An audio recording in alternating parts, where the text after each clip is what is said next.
नमस्कार, धर्म कांटा में आपका स्वागत है। मैं हूं आपके साथ पवन नारा और आज हम पहुंचे हैं बहरामपुर, जहां से अधीर रंजन चौधरी 30 साल बाद एक बार फिर विधायक के तौर पर मैदान में हैं। इससे पहले वो 5 बार लोकसभा के सांसद चुने गए। जब लेफ्ट के खिलाफ कांग्रेस लड़ती थी तो 40 सीटें पाती थी। बाद में टीएमसी अलग हुई और ममता बनर्जी 2011 में सत्ता में पहुंची तो कांग्रेस विपक्ष की भूमिका में आई, वही 20 से 40 सीटें पाती रही। 2016 में कांग्रेस ने 40 सीटें लाई और कांग्रेस का गढ़ कहलाया मालदा मुर्शिदाबाद, शॉर्ट फॉर्म मामू। लेकिन 2021 में बीजेपी और टीएमसी की बाइनरी में कांग्रेस ऐसी फंसी कि वो शून्य पर सिमट गई। अधीर रंजन चौधरी जो लगातार 5 बार सांसद रहने के बाद नेता प्रतिपक्ष बने, वो 24 का चुनाव हारे यूसुफ पठान के सामने, जो कि टीएमसी के टिकट पर यहां से सांसद चुने गए। ऐसे में सवाल उठा कि क्या बंगाल की सियासत में मुसलमानों ने भी कांग्रेस का साथ छोड़ दिया है, क्योंकि सीधे तौर पर यहां हिंदू बीजेपी के साथ गए, मुस्लिम टीएमसी के साथ और कांग्रेस रही शून्य के साथ। 2021 के विधानसभा चुनाव में बहरामपुर की सीट बीजेपी के हाथ में आई। मालदा मुर्शिदाबाद इलाके में हिंदू बहुल सीट से बीजेपी का यहां खाता खुला। ऐसे में एक बार फिर यहां पर अधीर रंजन चौधरी 30 साल बाद एमएलए के चुनाव में मैदान में है। क्या अधीर रंजन चौधरी एक बार फिर वो करिश्मा दिखा पाएंगे कि कांग्रेस के शून्य को तोड़ पाएं? इसी सवाल के इर्द गिर्द होगी हमारी पड़ताल। आइए हमारे साथ। दीपक दास दादा, बहरामपुर में चुनाव आ गया है, अब की बार चुनाव अलग कैसे है?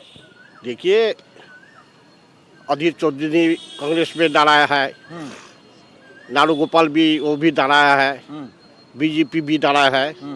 तीनों एक ही आदमी है। कि कौन जीतेगा ये बोलना बहुत मुश्किल है। पिछली बार तो कांग्रेस यहाँ तीसरे नंबर पे चली गई थी। कहाँ चला गया? एमपी वोट में हरा दिया।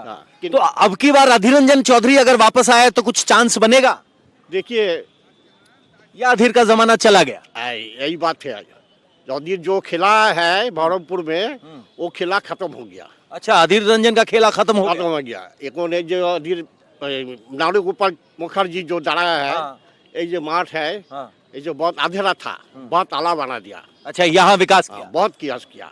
पिछली बार बीजेपी जीती थी यहाँ पे, अब की बार बीजेपी रिपीट कर पाएगी? देखिए, बीजेपी जो जीता है 5 वर्षों में यहाँ पर नहीं आया, उसको चेहरा भी नहीं देखा। अच्छा, हम टीवी में देखता है। तो हमने उसको पूछा है, जब भैया 5 वर्ष कहाँ था, हम खाया ना पिया ना, बीमार हुआ, कुछ तो देखता है? बोला हम कलकत्ता में है। अच्छा, कलकत्ता में है। तो क्या यहाँ मालदा मुर्शिदाबाद इलाके में चुनाव बीजेपी और कांग्रेस के बीच है, चुनाव बीजेपी और टीएमसी के बीच है, किसके बीच मुकाबला लग रहा है? मुकाबला होगा कांग्रेस के साथ से टीएमसी साथ से मुकाबला होगा। अच्छा, बीजेपी लाइन में नहीं है? नहीं, हमारा आइडिया है वो आएगा नहीं। दादा, क्या यहाँ पे 24 का चुनाव कहा जा रहा है कि हिंदू मुसलमान हो गया, क्या अब चुनाव यहाँ हिंदू मुसलमान हो गया है, या कांग्रेस पार्टी के लिए भी कोई मौका है? बड़ा नेता वापस आया है, एक बार उसको फेयरवेल देगा? नहीं होगा। कांग्रेस का सब सिमट गया यहाँ पे क्या? हाँ, होगा। कांग्रेस पे भरोसा नहीं? कांग्रेस का भरोसा नहीं। क्यों? तृणमूल का है भरोसा।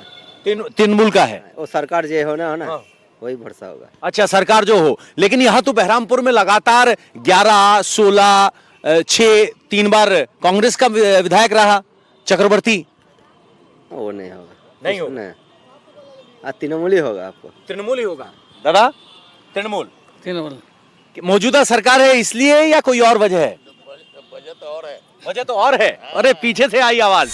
यहाँ अगर मैं बहरामपुर की बात करूं तो बहरामपुर में क्या तस्वीर नजर आ रही? देखिए, बहरमपुर का तस्वीर जो है, यहाँ टीएमसी की जो है उसका संगठन है।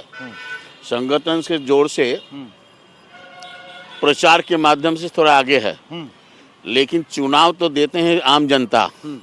वोट तो डालेंगे आम जनता। आम जनता कहाँ डालेंगे वो तो किसी को पता नहीं है। पिछली बार तो यहाँ बीजेपी जीती थी, कांग्रेस तीसरे नंबर पे पहुंच गई। तो ये बार कांग्रेस दूसरे नंबर में आ जाएगी। अच्छा, दूसरे नंबर पे आ जाएगी। जीत नहीं पाएगी। जीत नहीं पाएगी। जीतता हुआ कौन लग रहा है? जीता दोनों में से एक आएगा। कौन? टीएमसी या टीएमसी या हमारे बीजेपी। अच्छा, टीएमसी या बीजेपी में से एक आएगा। कांग्रेस अभी दूसरे नंबर पे आ जाएगी, तो आप कह रहे हो कि टीएमसी अब की बार तीसरे नंबर पे जाएगी। तो कह रहे हैं कि टीएमसी तीसरे नंबर पे जाएगी। दादा, मेरे मन में एक सवाल आया, ये तो सब ठीक है, अधीर रंजन चौधरी के आने से क्या होगा? अधीर रंजन से उसका जो अगला जो चुनाव था, उस चुनाव में जो मनन चक्रवर्ती था, उसको जो वोट मिला था वो 20-22 के लगभग था। वही वोट इस बार जो है जगदीश चौधरी को 40-42 के आसपास रहेंगे। अच्छा, 40-42% बढ़ जाएगा, परसेंटेज बढ़ जाएगा। तो कह रहे हैं अधीर रंजन चौधरी के आने से वोट शेयर बढ़ेगा, लेकिन परिणाम बदलेगा, इस बात की आशंका जता रहे हैं। आइए आगे चलते हैं। बहरामपुर फैल्कन फाइट्स यानी बाजू की लड़ाई। अब की बार चुनाव में भी यहाँ कुछ ऐसा ही नजर आ रहा है। बहरामपुर में क्या तस्वीर है अब की बार? अब की बार तो अधीर रंजन दादा भी वापस मैदान में उतरे हैं विधायकी में। देखिए, अधीर दा तो बहुत दिनों से है, उनका ही ये जगह है, लेकिन अभी फाइटिंग होगा, क्योंकि तृणमूल का जो कैंडिडेट है वो भी बहुत बढ़िया वाला काम करता है इधर। ठीक है, तो मुझे लगता है तृणमूल और कांग्रेस में फाइट होगा, तो लेकिन दादा का एक एडवांटेज तो होगा ही। दादा का एक एडवांटेज होगा। बीजेपी कहाँ पाते हैं आप? पिछली बार बीजेपी यहाँ जीती थी। देखिए, बीजेपी तो जीती थी, लेकिन बीजेपी का सही तरीके से कोई यहाँ पे जो फैसिलिटी है वो नहीं मिला हम लोगों को। ठीक है, तो अभी तो लगता है कि कांग्रेस और ये में ही फाइट होगा, तृणमूल कांग्रेस और तृणमूल में फाइट होगा। क्या लग रहा है आपको, अब की बार बहरामपुर का चुनाव कुछ अलग लग रहा है? अलग मतलब पिछले बार तो दादा हार चुके थे, तो यूसुफ पठान यहाँ पर जीता था, तो अभी एमपी पोस्ट में, अभी एमएलए पोस्ट में दादा खड़ा होगा, तो लगता है दादा ही जीतेगा। जीतेगा? हाँ बिल्कुल है अभी दम बाकी कांग्रेस में। बिल्कुल बिल्कुल दादा यहाँ पर, बाकी पूरा वेस्ट बंगाल में शायद टीएमसी भी जीत सकता है, मगर यहाँ पर तो दादा ही है हम लोगों के लिए। अच्छा, दादा ही है, तो अधीर रंजन चौधरी को देख के बड़ा सुकून मिलेगा। कोई तो है मेरे लिए कहने वाला। हाँ भाई, स्मार्ट बॉय इधर आओ। क्या नाम हुआ आपका? मेरा नाम निलॉय है। निलॉय, क्या लग रहा है, वोट किस बात पे हो रहा है? अधीर रंजन चौधरी जीतेगा। अधीर रंजन चौधरी जीतेगा लग रहा है? हाँ, लग रहा है। तो किस बात पर पिछली बार बीजेपी जीत गई थी और अब की बार अधीर रंजन चौधरी क्यों? नया कैंडिडेट था, सोचा मौका दिया जाए। ठीक है। तो अभी कह रहे हैं अधीर रंजन चौधरी जीतेगा। कम से कम युवाओं में अधीर रंजन चौधरी को इनकी बातें सुनकर अच्छा लगेगा। आइए अब खेल के मैदान से जरा सड़क वाले मैदान पे चलते हैं, जनता की बात सुनते हैं। आइए, एक और ठिकाना, एक और चाय की चुस्की और एक और चर्चा। दादा प्रणाम। हम दिल्ली से आए हैं, हम बहरामपुर समझना चाह रहे हैं।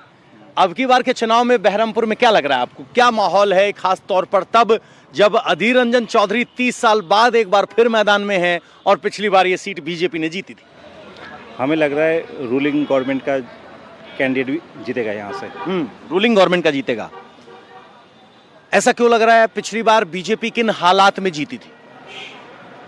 लास्ट बार थोड़ा सिचुएशन अलग था, क्योंकि यहाँ पे एक कम्युनल सिचुएशन खड़ा हुआ था यहाँ पे, इसीलिए जो वोट रेशो था वो डिवाइड हो गया था। अच्छा, पोलराइजेशन हो गया था, कम्युनल इशू था। कम्युनल इशू था। क्या आप हुमायूं कबीर के उस बयान की बात कर रहे हो जिसमें कह रहे थे कि नदी में बहा देंगे? हाँ हाँ, वही।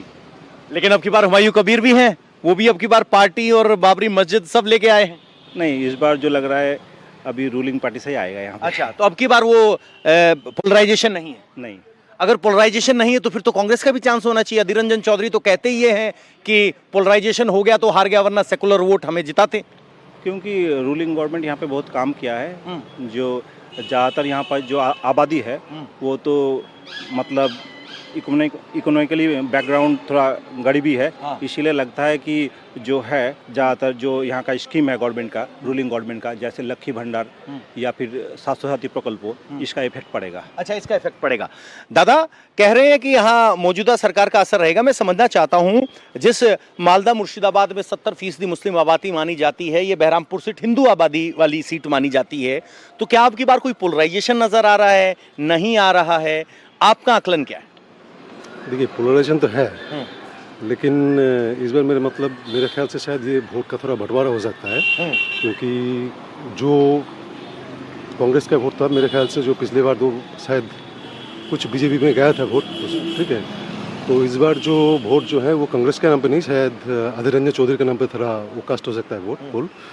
तो मेरे ख्याल से तो ये तो अभी बता पाना मुश्किल है कि कौन जीतेगा कौन हारेगा, लेकिन टक्कर मेरे ख्याल से शायद बीजेपी या कांग्रेस के में ही होगा मेरे ख्याल से। बीजेपी और कांग्रेस के बीच में रहेगी, टीएमसी तीसरे नंबर पे। ये that is in my opinion, that is in your opinion. बस मैं एक बात आपसे जानना चाहता हूं, क्या अधीर रंजन चौधरी का वो रुतबा, वो कद, वो जलवा है कि उस कांग्रेस का यहां से खाता खोल पाए, जीरो तोड़ पाए अब की बार?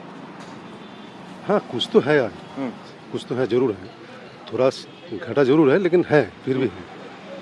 तो देखते हैं कि क्या होता है। देखते हैं, कुछ है अधीर रंजन चौधरी का, लेकिन कह रहे हैं कि अधीर रंजन चौधरी के आने से जो मुकाबला पिछली बार टीएमसी वर्सेस बीजेपी रहा था और कांग्रेस तीसरे नंबर पे चली गई थी, अब कह रहे हैं कि अधीर रंजन चौधरी के आने की वजह से ये भी हो सकता है कि मुकाबला कांग्रेस और बीजेपी के बीच हो और टीएमसी तीसरे नंबर पर। आइए जरा आगे चलते हैं, एक और सेट ऑफ पीपल, एक और सेट ऑफ ओपिनियन। नमस्कार सर, हम दिल्ली से आए हैं, बहरामपुर के बारे में ज़्यादा डिटेल में नहीं जानते हैं, पढ़ा लिखा बहुत है इसके बारे में। क्या लग रहा है आपकी बार 26 का चुनाव 21 के चुनाव से अलग कैसे?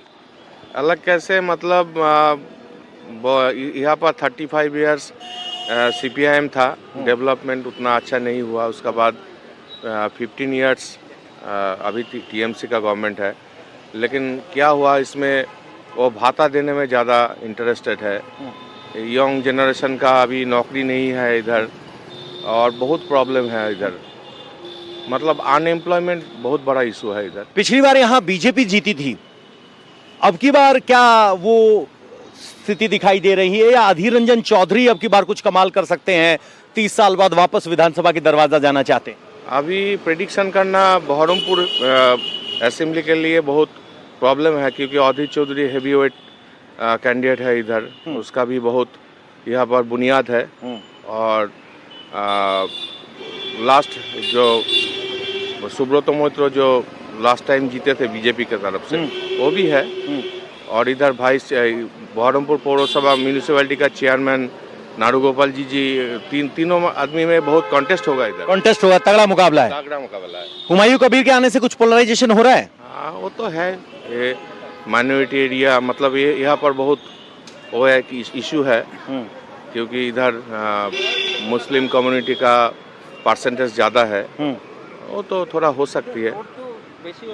हाँ बोलो दादा। बोलिए कैसे हैं आप? क्या करें, आप जो जोड़ना चाह रहे थे कि टोटल जो है क्या कह रहे थे? देखिए TMC का सिचुएशन ऐसा है, जो काफ़ी दिनों से आप देख रहे हैं। पहला तो आपका टीचर्स का जो स्कैम हुआ, कोयला घोटाला हुआ, उसका मनरेगा का केस हुआ, उसका कैलकाटा का जो रेप केस हुआ, ये सारी चीज़ें इफ़ेक्ट कर रही है TMC को, ठीक है। वो देखिए, वो कोई एक पर्टिकुलर जो भी किया है वो तो हम लोग को भी पता नहीं है, क्योंकि हम लोग नॉर्मल, लेकिन ये TMC के ऊपर इफेक्ट डाल रहा है जी ज़रूर। और आप अधीर रंजन चौधरी के बारे में अगर बोलिएगा तो वो हमारे यहाँ पे स्पेसिफिकली अगर मुर्शिदाबाद के बारे में बात करें तो अधीर रंजन चौधरी हमारे यहाँ पे रिक्वायर्ड है, क्योंकि हम लोग का अगर आप हम लोग का कम्युनिटी का रेशियो देखें तो हिंदू 30% है, 30 to 35% है, रिमेनिंग मुस्लिम।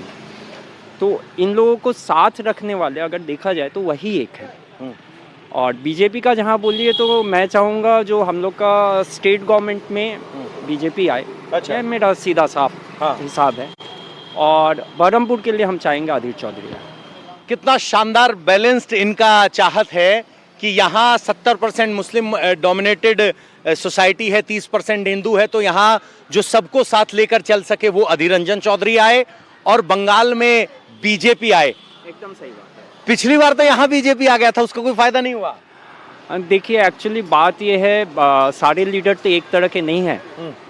जो काफ़ी दिनों से, जैसे अधीर रंजन चौधरी का, उनका अगर देखा जाए तो उनका एक्सपीरियंस 35-40 साल का है, और वो अगर बोला जाए तो हम लोग के बहरमपुर के लिए बहुत कुछ किए हैं। बहुत कुछ किए हैं जी। तो अधीर रंजन चौधरी का बॉडी ऑफ वर्क आज लोगों को याद आ रहा है, अधीर रंजन चौधरी का वो डायलॉग याद आ रहा है कि हिंदू और मुसलमान सब मेरे साथ हैं और मैं सबका रिप्रेजेंटेशन करता हूं। यही वजह है कि लोग उनका जिक्र कर रहे हैं। लेकिन मामला सचमुच दिलचस्प है। एक तरफ बीजेपी, एक तरफ टीएमसी, एक तरफ कांग्रेस और इलाका है बहरामपुर। चर्चा लगातार आगे बढ़ रही है। यंग, मैच्योर, एनर्जेटिक सब हैं। दादा क्या नाम हुआ? शैकत मलिक। शैकत मलिक साहब, क्या लग रहा है अब की बार बहरामपुर में मुकाबला त्रिकोणीय या बीजेपी और टीएमसी, बीजेपी या कांग्रेस, या तीनों बीच में? कोई बात ही नहीं है, मुकाबला का कोई बात ही नहीं है। कौन जीत रहा है? अधीर रंजन चौधरी। अधीर रंजन चौधरी 30 से 35 साल बाद एमएलए इलेक्शन में खड़ा हुआ है। उनके आगे कुछ भी नहीं है, बाकी सब अच्छा, ये बराबर कुछ भी नहीं है। कुछ भी नहीं है। तो ऐसा क्या हुआ कि अधीर रंजन चौधरी 30-35 साल, इतना बड़ा कद, इतना बड़ा पद, लोकसभा का चुनाव हार गए? वो क्या हालात थे? लोकसभा का चुनाव हारा था, इसके पीछे बहुत सारे रीजन है। मेन रीजन है वो पोलराइजेशन का, हिंदू मुस्लिम का जो वो ताश खेला गया था, तो वो लोग उनको हरने के बाद लोग को बहुत पछतावा है। अच्छा, पछतावा है बराबर। तो अब की बार के चुनाव में पोलराइजेशन नजर आता है आपको? नहीं, अभी पोलराइजेशन का कोई बात ही नहीं है। अभी लोग सभी लोग समझ चुके हैं कि उन्होंने जो गलती की है वो इस बार नहीं दोहराएंगे। अच्छा, ये तो हुई अधीर रंजन चौधरी की बात। बंगाल की तस्वीर क्या नजर आ रही है आपको? बंगाल की तस्वीर तो बहुत ही बुरी हालत है, बहुत ही बुरी हालत है। टीएमसी के जमाने में जो भी हम लोग जो भी कुछ नहीं देखा था पिछले जमाने में, वो अभी हमको देखने को मिल रहा है। बीजेपी का चांस हो सकता है? बीजेपी का चांस देखिए, बंगाल के लोगों को बीजेपी से बड़ी उम्मीद थी। ये कोई नहीं दौड़ा सकता कि गलत नहीं बोल सकता। बीजेपी से बहुत सारी उम्मीदें थी, लेकिन बीजेपी खड़ा उतर नहीं पाए। अब देखिए ना, बंगाल में वो तो सेंट्रल में है, बंगाल का उनका स्टेट नहीं है, बंगाल का भी वो प्राइम मिनिस्टर है हमारा। चलिए, तो अब मैं आपकी बातों से समझा कि आपको नाराजगी टीएमसी से भी है, बीजेपी से भी है। कांग्रेस फुल फ्लेज 282 सीटें जीत रही है। कितनी सीटें देख रहे हैं आप? 282 सीट ये लड़ तो रही है, हकीकत नहीं है, जीत रही है ये हकीकत नहीं है। नहीं, लड़ रही है, हाँ, तो लड़ रही है। अभी तक तो मुर्शिदाबाद का जो 22 सीटें हैं, मुर्शिदाबाद का 22 के सीटों से हमें तो लगता है कि 14-15 कांग्रेस का आ ही रहा है मुर्शिदाबाद में। फिर मालदा मुर्शिदाबाद में कुछ हो सकता है? हाँ, मालदा का बहुत मालदा मुर्शिदाबाद अच्छा, ये कांग्रेस समर्थक हैं जो उम्मीद कर रहे हैं कि 282 तो नहीं, लेकिन मालदा मुर्शिदाबाद में रिजल्ट अच्छा होगा। बहरामपुर में अब की बार चर्चा बदली हुई है। चाय पर लाल चाय के बीच चर्चा हो रही है। नमस्कार सर। नमस्कार। क्या बहरामपुर में चर्चा है और कैसे बदल गई है 21 के मुकाबले? देखिए, बहरामपुर का जो अभी जो विधानसभा का इलेक्शन आ रहा है, उसमें तो जो हेवी वेट पार्टी का इलेक्शन हो रहा है अभी, एक तरफ तो है अधीर चौधरी, ठीक है, दूसरी तरफ जो हम लोगों का यहाँ पर चेयरमैन सर है वो नारू गोपाल मुखर्जी सर, और तीसरी तरफ है पिछले बार का विधायक कंचनदा, ठीक है। ये सबको मिला के एक बहुत हैवी वोल्टेज यहाँ पर इलेक्शन हो रहा है। Heavy voltage? तो इसमें वोल्टेज में हैवी एडिशन किसका है? अधीर रंजन चौधरी? वो तो परिणाम आने के बाद ही पता चलेगा कि हैवी किसका वेट ज्यादा आ रहा है, लेकिन जो ये पे पल्ला हर एक का भारी है। पल्ला का भारी है। अधीर रंजन चौधरी के पास जिम्मेदारी है कि पिछली बार चुनाव हार गए थे, तो क्या वोटर के मन में कोई अफसोस है? और क्या अधीर रंजन चौधरी कांग्रेस के जीरो को तोड़ पाएंगे? नहीं, कांग्रेस को जीरो को तोड़ पाएंगे ना, तो नतीजे के बाद ही पता चलेगा। देखिए, अधीर रंजन चौधरी जो पहले जो लोकसभा इलेक्शन का सांसद रह चुके हैं, वो जो यहाँ पर अपने ग्राउंड लेवल पे फिर से आने के बाद वो ये विधायक से यहाँ पर जो उनको बाजी मार रहा है, ये एक चैलेंजिंग बात है। ये उनके लिए चैलेंजिंग बात है, जो माने ग्राउंड लेवल पे आके भी लड़ाई कर रहा है। वापस दोबारा आना उनके लिए बड़ी बात है, ये कह रहे हैं। मेरे मन में एक सवाल है, पिछली बार एक पोलराइजेशन की फील दिखाई दी थी 2021 के चुनाव में, क्या वो पोलराइजेशन बहरामपुर में अब की बार दिखाई दे रहा है? देखिए, अभी तक तो वो जानकारी तो वैसे बता नहीं सकते, लेकिन शायद हो सकता है, पता नहीं है कितना कुछ आएगा। लेकिन पिछले बार जो हुआ था, जो यहाँ पर जो सांसद है यूसुफ पठान, जो यहाँ का सांसद बने हुए थे, उनका भी वोट जैसे आ रहा था, बीजेपी का भी वोट आया था और कांग्रेस का भी आया था, ठीक है। कुछ ज़्यादा फैक्टर से नहीं जीते हैं यूसुफ पठान, लेकिन सबका टक्कर काटे का टक्कर हुआ था। এবার ভোট খুব হাড্ডাহাড্ডি টক্কর হবে, তবে কাঞ্চন মৈত্রর পাল্লা ভারী, বিজেপির পাল্লা ভারী। पिछली बार भी यहाँ जीते थे, वो एक बड़ी जीत मानी गई थी यहाँ। हाँ हाँ हाँ, हुमायूं कबीर का कितना बड़ा फैक्टर रहेगा? वो मुस्लिम वोटों में कोई सेंधमारी कर पाए? বহরমপুরে হয়তো হবে না, কিন্তু আশেপাশে জেলাতে হবে, জেলার অন্যান্য সিটে হবে। अच्छा, बहरामपुर में नहीं होगा, आसपास में होगा। बाबा प्रणाम। अधीर रंजन चौधरी एक बार फिर मैदान में है। आपने तो उनका जवानी भी देखा, अब बुढ़ापे में भी एक बार चुनाव देख रहे हैं। बहरामपुर में क्या लग रहा है? ভোটের ব্যাপার ওইসব রাজনীতির ব্যাপারে কোনো রকম আমার वोट के बारे में कोई बात नहीं। ये बंगाली मानुस वोट के बारे में बात करने से क्यों डरता है? ইয়ে করি না झमेला हो जाता है। না ভোট যখন হবে তখন ভোট যাকে দেওয়ার টাকা দিতে হবে। जहां वोट देनी होगी, बाबा कह रहे हैं वहां वोट देंगे, लेकिन राजनीति के बारे में बात नहीं करेंगे। झमेला होने का डर रहता है यहाँ पर। वो चलेगा, यहाँ आगे देखिए, कैमरा देखते ही। चलो हम आगे चलेंगे।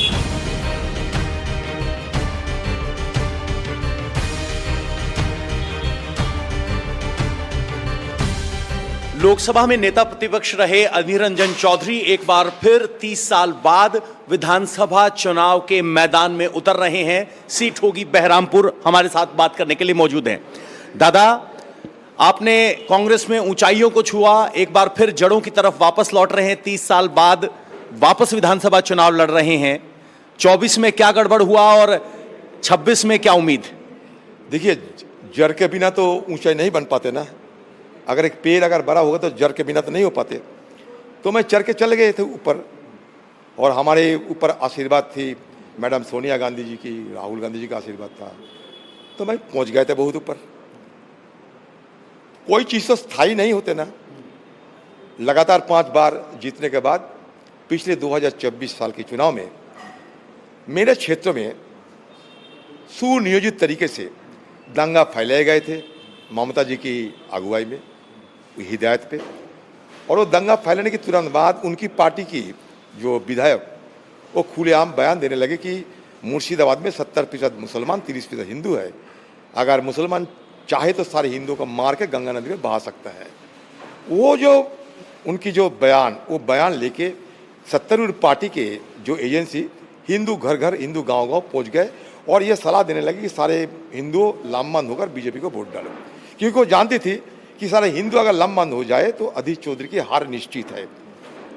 क्योंकि हमारे यहाँ चुनाव की जो आंकड़ा होते हैं उसमें देखा कि मुसलमान तो ज़्यादा है, लेकिन मुसलमान वोट काटने के लिए बाहर से एक मुसलमान नेता को इसका यहाँ आयात किए गए थे, और साथ साथ हिंदू वोट काटने के लिए ये घिनौने साजिश किए गए थे।